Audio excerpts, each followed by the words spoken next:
So good morning, everyone. I'm Professor Jääskeläinen. I'm professor in pediatrics, and I'm the leader of the medical curriculum in Kuopio.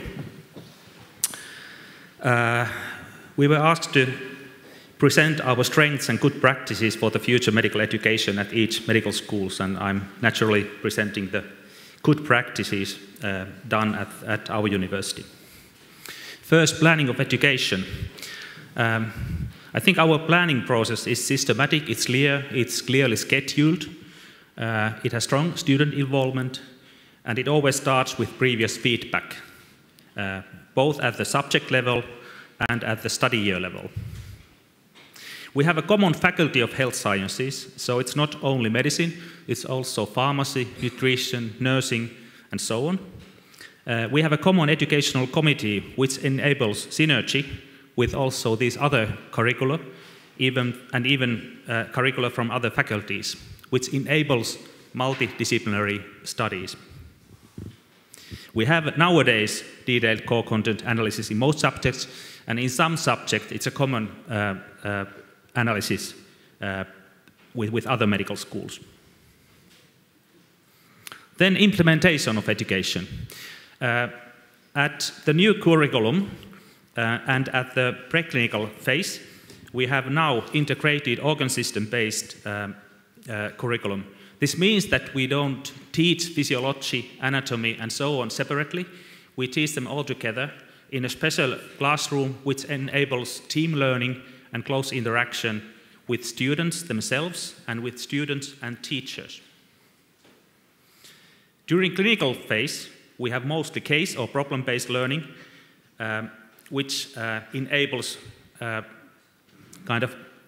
learning of good practices. We perform our clinical studies at several partner hospitals and health centers, so the whole healthcare network, which enables learning at different environments, and students learn different ways of doing. There's not just one way to do things, there may be different good ways to do things. And in our own opinion, we have good support for modern teaching technology. We have oppari for students, we have oppitupa for teachers, and it works well. It has worked well for several years. We have teaching nurses. They have a clinical background and they work as coordinators during clinical studies. They are invaluable support for both teachers and students. Most of our teachers nowadays have pedagogical training, and those who don't have it will get it. We share good practices regularly. We have this key teachers system. It's a small number of teachers who meet regularly, and they take care of faculty development. We also have this pedagogy system, which means that all clinical teachers and professors from the clinical school, they gather together and share good practices. This takes place 4 times a year. I think we have the largest intake of medical students, but despite of this, we still have been able to maintain moderate group sizes. So our main group size, or mean group size, is from 6 to 8 students per small group. I think this is rather good. It's not optimal, it could always be smaller, but I think it's better than 12. This means that our teachers teach a lot, but they also like it. Then competence and working life skills. I think there's a long tradition in Kuopio that we focus on good clinical skills. This means like resuscitation, acute cardiology, surgery. It's also tested how the clinical skills are obtained in these subjects. There are some clinical skill exams. We don't have yearly OSCE, which is not a good thing, but we have these kind of clinical skill exams in certain subjects.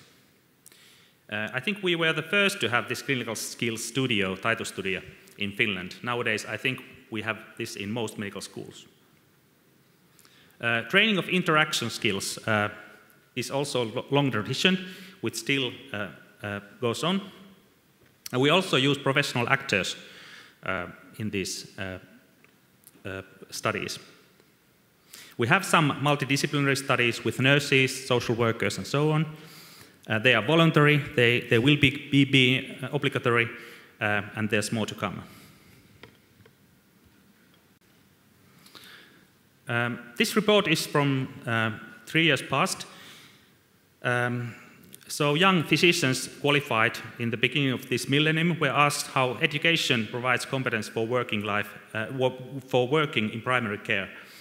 And I've marked our university. Black is not that good, white is good.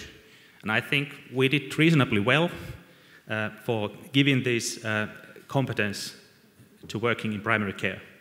And the same also for hospital work.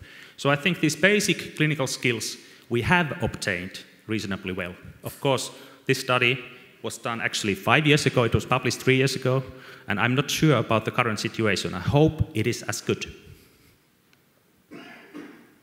Then continuous development and renewal of education. We collect feedback in different ways, but it leads to actual changes. And we have an active group for teaching development and assessment. We have a common educational development committee for the whole faculty of health sciences, which I mentioned already in the beginning. And last but not least, we have a strong willingness to collaborate with other medical schools. I want to thank this Karvi evaluation. It has been most useful for us and valuable, and I think we take the message. Thank you.